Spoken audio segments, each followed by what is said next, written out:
नमस्कार दोस्तों, मैं अम्बरीश कुमार गुप्ता, प्राचार्य केंद्रीय विद्यालय राजकोट।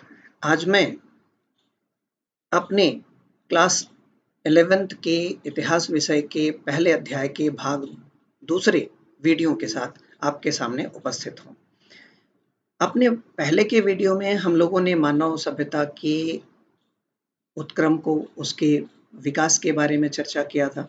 तत्पश्चात हम लोगों ने होमिनाइड, होमिनिड, ऑस्ट्रेलोपिथेकस और होमोस के बीच में अंतर को समझा था और अंत में हम लोगों ने सकारात्मक प्रतिपुष्टि व्यवस्था के सिद्धांत को समझा था।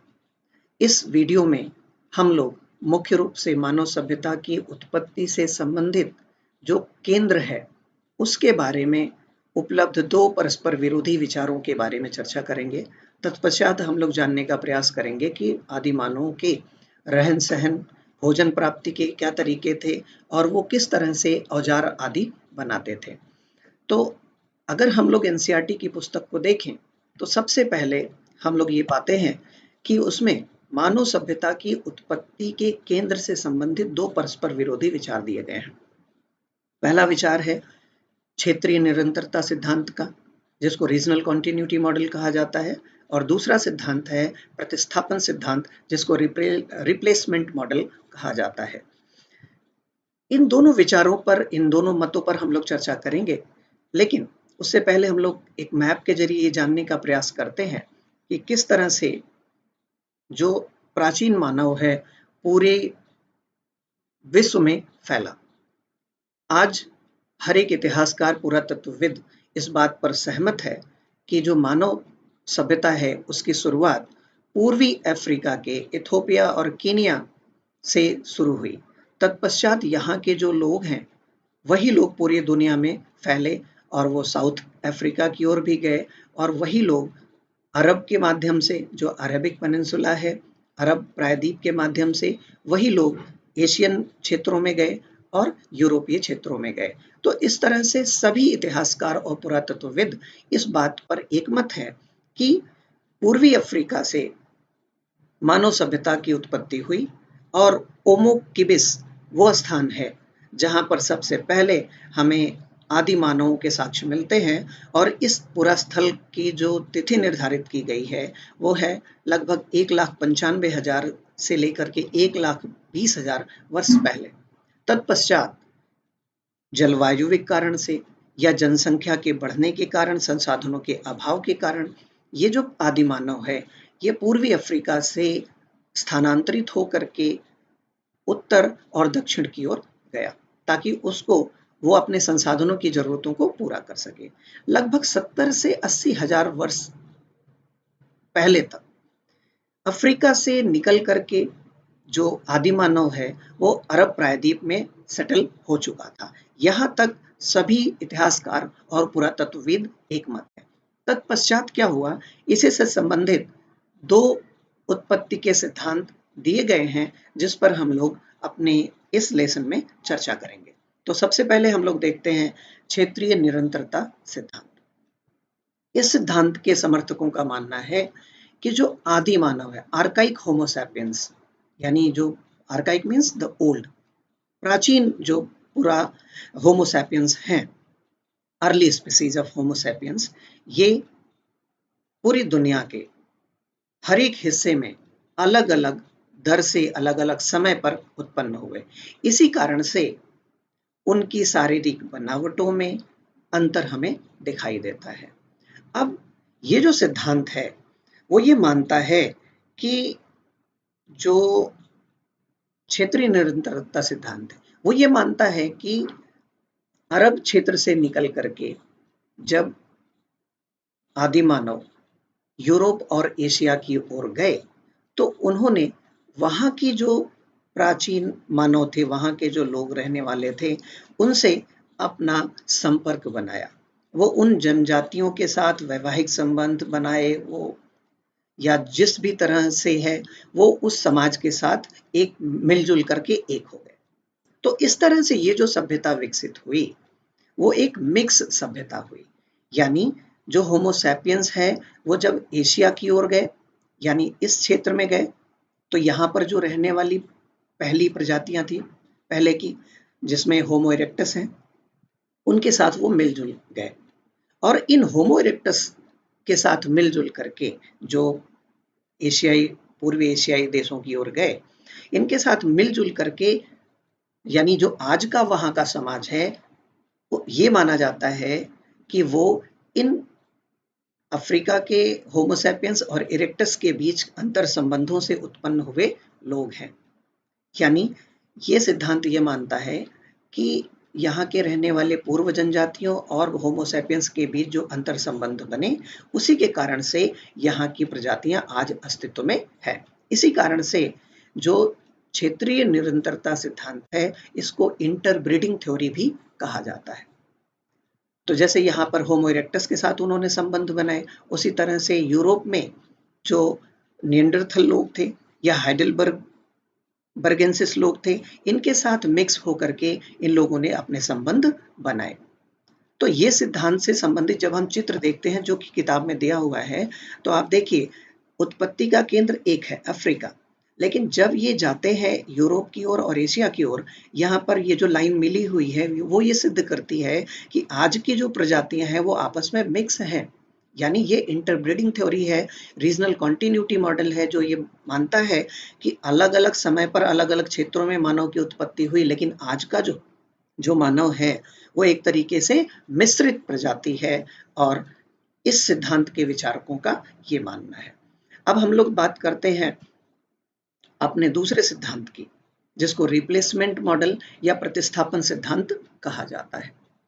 प्रतिस्थापन सिद्धांत ये मानता है कि 70 से 80 हजार साल पहले जब मानव सभ्यता या जो आदि मानव है, जब वो अरब प्रायद्वीप में आकर के बस गए और जब उन्होंने पूर्व की ओर यानी एशिया क्षेत्र की ओर और पश्चिम में यूरोप की ओर अपना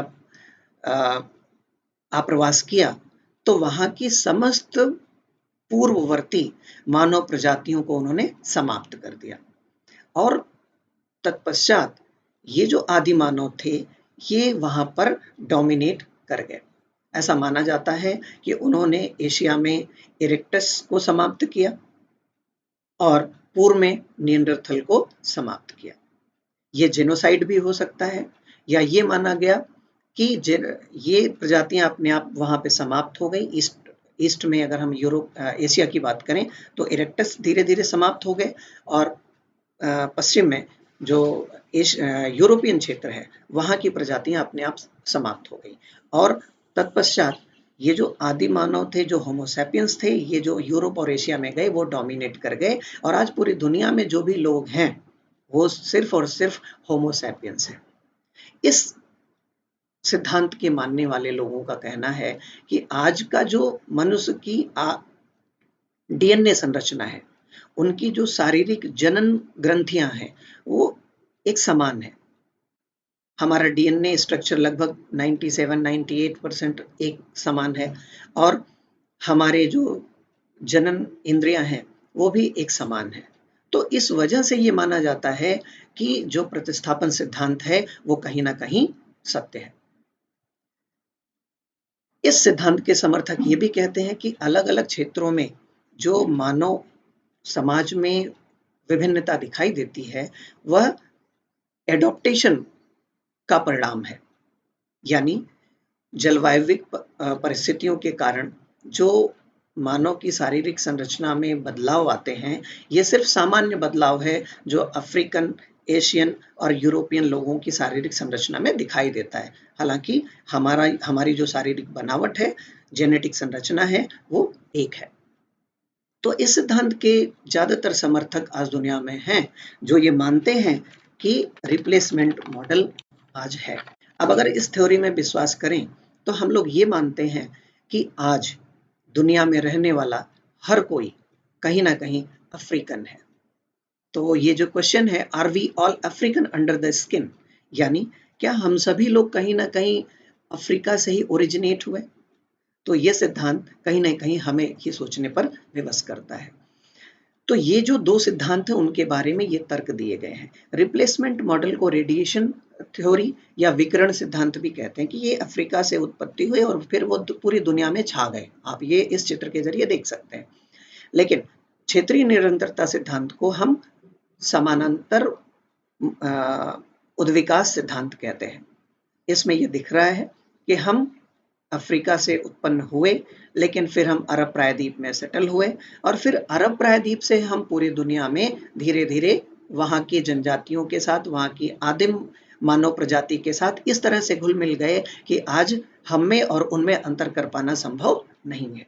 तो ये जो दो सिद्धांत हैं, सामान्य रूप से हमारी किताब में बहुत सामान्य सरल भाषा में नहीं है, तो बच्चों को समझने में दिक्कत आती है। मैं उम्मीद करता हूँ कि इस तरीके से वो समझ सकेंगे।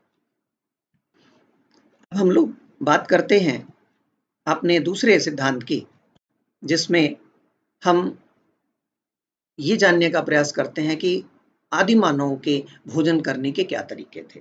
अगर हम देखें तो आदि मानव अपने भोजन के लिए प्राचीन काल से ही खाद्यान्न संग्रहण का कार्य करता था। साथ ही साथ वह जंगल में पड़े हुए मृत प्राय जानवरों के बचे हुए या किसी हिंसक जानवर के द्वारा शिकार किए गए जो मांस मज्जा मिलता था, उसको इकट्ठा करके वो अपने खाने के लिए इस्तेमाल करता था। तो गैदरिंग यानी संग्रहण, खाद्य संग्रहण का काम। खाद्य संग्रहण के अंतर्गत हम लोग प्लांट फूड की बात करते हैं, जिसमें बीज है, नट्स है, बेरीज हैं, फ्रूट, ट्यूबर्स, इन सब का हम लोग इसको खाद्य संग्रहण के अंतर्गत रहते हैं। जब हम लोग बात करते हैं स्कैवेंजिंग की, स्कैवेंजिंग का मतलब है अपमार्जन और रसदखोरी। इसके अंतर्गत जानवरों के द्वारा त्याग दी गई वस्तुओं का पुनर्इस्तेमाल करने से है और इसके अंतर्गत जनरली हम लोग किसी जानवर के द्वारा जो इस्तेमाल किए गए बचे हुए मांस मज्जा है, उसको इकट्ठा करके इस्तेमाल में लाते थे। तत्पश्चात जो शिकार करना है, संगठित रूप से योजनाबद्ध तरीके से किसी बड़े जानवर का शिकार करना, ऐसे साक्ष्य हमें लगभग 5 लाख वर्ष पूर्व से मिलते हैं और इसके उदाहरण हमें यूरोप के दक्षिणी इंग्लैंड में जो स्थान है बॉक्सग्रूव और जर्मनी में सोनिंजन स्थान है, वहां से हमें मिलता है। तो ये हंटिंग के या शिकार करने के प्राचीनतम साक्ष्य हमें यूरोप से मिलते हैं। तत्पश्चात आपको एशिया के फर्टाइल क्रिसेंट और अन्य क्षेत्रों में मिलते हैं, बट सबसे पहला नियोजित शिकार करने के जो साक्ष्य हैं वह हमें यूरोप के बॉक्सग्रोव और सोनिंजन से मिलते हैं। तत्पश्चात फिशिंग यानी मत्स्य पालन, मछली पकड़ना और मत्स्य पालन, खासतौर से मत्स्य पालन का खाद्य के रूप में बहुत पहले से इस्तेमाल होता था, सभ्यता के शुरुआत से। आंतरिक क्षेत्रों में जलाशयों से, नदियों से मछलियों को पकड़ा जाता था या फिर समुद्री तटों पर रहने वाले जो आदिम जनजातियां थी, वहां से मछलियों को पकड़ करके अपनी खाद्य सामग्री के रूप में इस्तेमाल करती थी। अब इसकी जानकारी के स्रोत कहाँ से हैं? तो इसकी जानकारी बेसिकली मुख्य रूप से हम लोगों को जो मछलियों की अस्थियां मिली हैं उनसे लगाई जाती है। तो मछली की जो अस्थियां हैं वह मुख्य रूप से पेड़ों के नीचे या समुद्र तट पर, जहाँ पर ये मानव निवास करते थे गुफाओं में, यहाँ से मिलती है। तो अगर हम लोग देखें, आदि मानव भोजन प्राप्ति के लिए 4 तरीकों का इस्तेमाल करता था: खाद्य संग्रहण, रसदखोरी या अपमार्जन विधि द्वारा खाद्यान्न और मांस मज्जा प्राप्त करना, तीसरा शिकार करना और चौथा मत्स्य पालन।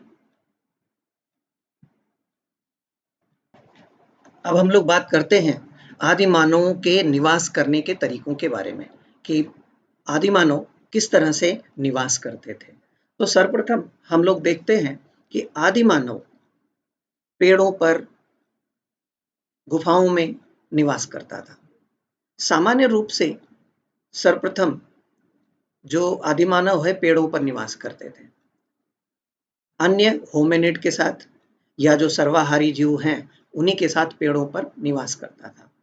इसी कारण से पेड़ों के नीचे हमें मनुष्यों द्वारा या जो सर्वाहारी पक्षी हैं, पेड़ जीव जंतु हैं, इनके द्वारा इस्तेमाल में लाई गई वस्तुओं के जो बचे हुए हिस्से हैं, जो अवशेष हैं, वो हमें पेड़ों के नीचे से मिलते हैं। तो सबसे पहले आदि मानवों ने पेड़ों पर सामान्य जीव जंतुओं की तरह से रहना शुरू किया। तत्पश्चात मानव ने गुफाओं में निवास करना शुरू किया। कुछ गुफा प्राकृतिक रूप से थे और कुछ गुफाओं को मनुष्य ने खुदाई करके अंदर तक रहने के लिए अपने लिए सुरक्षित निवास बनाए।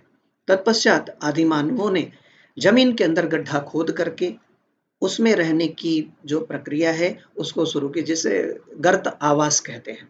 अब इन गर्त आवासों में रहने के साथ साथ समय बीतने के साथ साथ जो आदि मानव हैं उन लोगों ने एक समान सतह पर, समतल सतह पर झोपड़ी जैसे आकार की संरचना बनाई और उस पर निवास करना शुरू किया। तो आदि मानव मुख्य रूप से पेड़ों पर, गुफाओं में, गर्त आवासों में और खुले समतल मैदानों पर छोटी-छोटी जो झोपड़ियां हैं उनके जैसी संरचनाओं में रह करके अपना कार्य करता था। गुफाओं और सामान्य सतह पर बने झोपड़ी जैसी संरचनाओं में रहने के जो साक्ष्य हमें मिलते हैं उसकी समय अवधि लगभग 4 लाख वर्ष पहले से लेकर के 1,25,000 वर्ष की अवधि के बीच में रख सकते हैं। गुफा निवास के जो प्राचीनतम साक्ष्य हमें मिले हैं वो गुजरात में, यूरोप में मुख्य रूप से 2 जगहों से मिलते हैं। पहला, दक्षिणी फ्रांस में लाजरेट केव है, गुफा है। वहां से हमें भट्टियों जैसी संरचना मिली है। इन भट्टी जैसी संरचनाओं के साथ साथ वहां पर हमें खाद्य संसाधनों जैसे फल हैं, सब्जियां हैं, बीज हैं और अनाज के जले हुए दाने आदि मिले हैं, जिससे हम अंदाजा लगा सकते हैं कि मानव किन वस्तुओं का इस्तेमाल करता था और अग्नि का नियंत्रित उपयोग करता था। इसी तरह से दक्षिणी फ्रांस के समुद्र तट के पास से टेरा अमाटा नामक जगह है, जहां पर हमें एक झोपड़ी जैसी संरचना मिली है, जिसमें आदि मानव रहते थे, ऐसा अनुमान लगाया जाता है।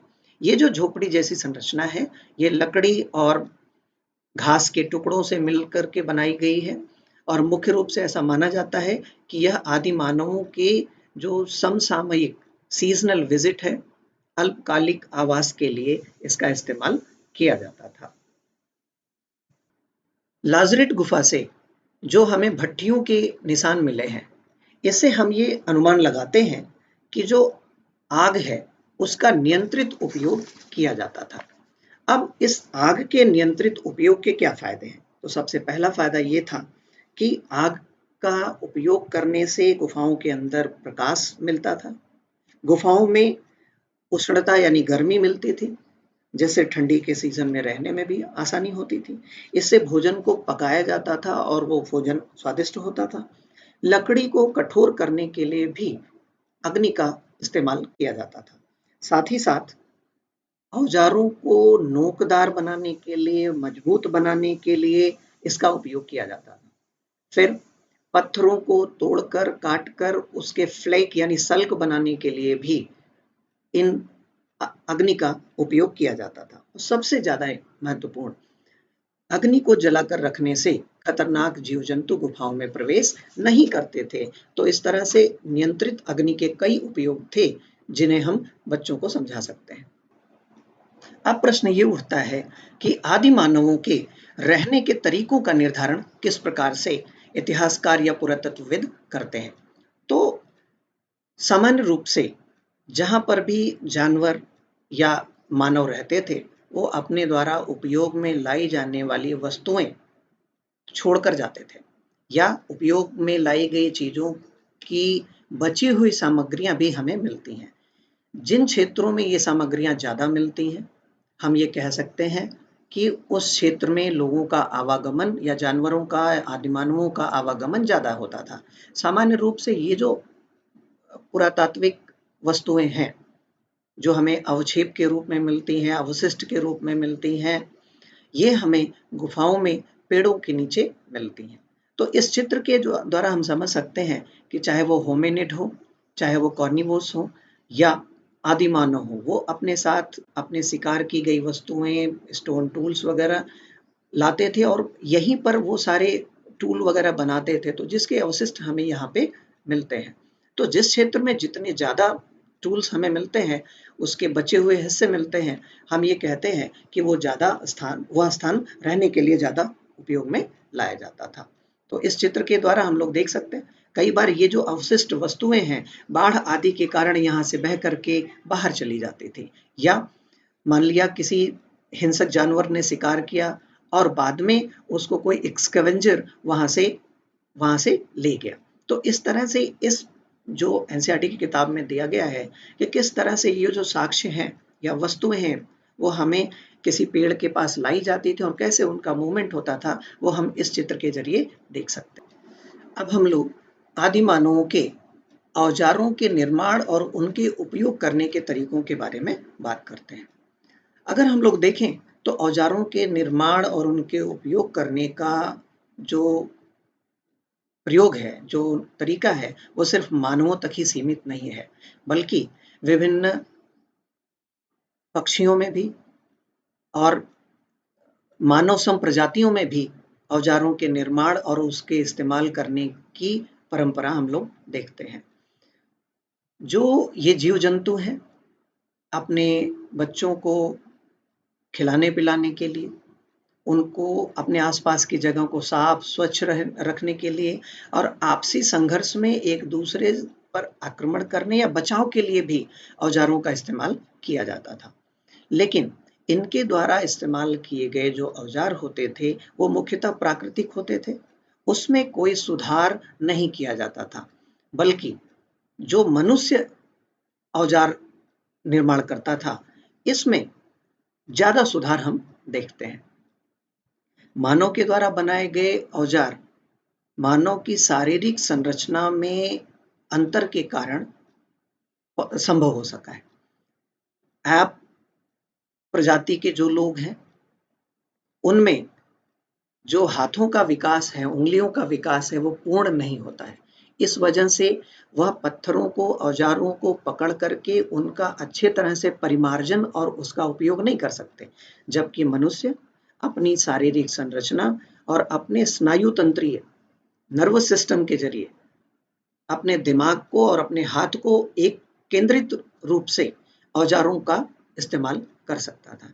इसके अलावा औजार बनाने में मनुष्यों की मदद उसकी जो दिमाग की ग्रंथियां हैं उसने ज्यादा किया, और दूसरा व्यक्ति के ऑर्गेनाइजेशनल स्किल्स का मतलब जो गुण है, शारीरिक गुण है, जिसको हम लोगों ने सकारात्मक प्रतिपुष्टि व्यवस्था के अंतर्गत देखा था कि जिस संगठनात्मक शक्ति के कारण मनुष्य औजार बनाने में सफल हो सका था, इसमें व्यक्ति का 2 पैरों पर खड़ा होना, उसके दिमाग के साइज का बड़ा होना, ये सारी चीजें ऐसी थी जिसने मनुष्य को औजार बनाने में सहायता दी, और इसके कारण ही मनुष्य अन्य जानवरों की तुलना में अच्छे और परिमार्जित औजार बना सका। औजार बनाने के सबसे प्राचीनतम साक्ष्य हमें इथोपिया और केन्या से मिलते हैं। ऐसा माना जाता है कि औजार बनाने वाले सबसे पहले आदिमानव ऑस्ट्रेलोपिथेकस थे। फिर प्रश्न उठता है कि औजार कौन बनाता था? औजारों के बनाने में पुरुषों या महिलाओं में किसकी भूमिका थी? तो मुख्य रूप से हम लोग देखते हैं कि शिकार करना पुरुषों का स्वभाव है, और इसके साक्ष्य हमें गुफाओं में जो चित्रकारी की गई है उससे मिलती है, क्योंकि चित्रकारियों में सामान्य रूप से शिकार करते हुए पुरुष ही दिखाए गए। तो ऐसा माना जाता है कि कार्य का बंटवारा पुरुष और महिलाओं के बीच में भी था, और महिलाएं सिर्फ घरेलू कार्यों से संबंधित छोटे औजारों का निर्माण करती थी और उसका इस्तेमाल करती थी, जबकि पुरुष मुख्य रूप से संहारक और घातक हथियारों का निर्माण भी करता था और उसका प्रयोग भी करता था। सबसे पहले मानव के द्वारा जो बनाए गए औजार थे उनके नाम मुख्य रूप से chopper, chopping, core, flake, cleaver, hand axe आदि हैं।